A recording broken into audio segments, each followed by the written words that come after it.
ሰላም እንኳን ወደ ሻሎም ውበት ወይም ሻሎም ቢዩቲ በሰላም መጣችሁ። ዛሬ ስለ ጸጉራችን አይነት በትንሹም ቢሆን እንዳስሳለን። የተለያዩ የጸጉር አይነቶች አሉ። በአጠቃላይ 4 ዋና ዋና የጸጉር አይነቶች አሉ።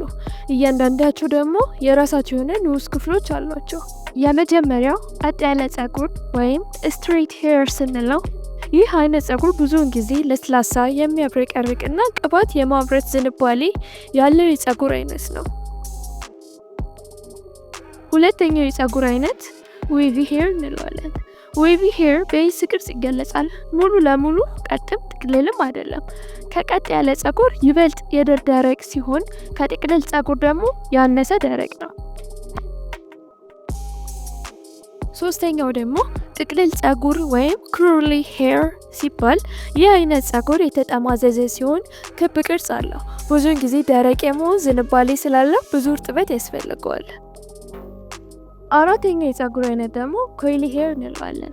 ይህ አይነቱ ጸጉር በጣም የጠበቀ ኩርባ ያለው ሲሆን በጣም ደረቅና በቀላሉም ይበጣጠስ ነው። ጥንቃቄ የተሞላበት እንክብካቤ ያስፈልገዋል። የራሱን ጸጉር አይነት ካወቁ በኋላ ለሱ የሚስማሙ ምርቶችንና የአጠባበቅ ዘዴዎችን በመጠቀም ጸጉሩን ጤናማና ውብ ማድረግ ይችላሉ። የጸጉሩ አይነት ምንም ይሁን ምን ጤናማ አመጋገብ፣ በቂ ውሃ መጠጣትና ጭንቀትን መቀነስ ለጸጉሩ ጤና ጠቃሚ ናቸው። የዛሬ ትምህርታችን ይህን ይመስላል። ቪዲዮን ከወደዳችሁት ላይክ ማድረግና ቻናላችንን ሰብስክራይብ ማድረግ እንዳትረሱ።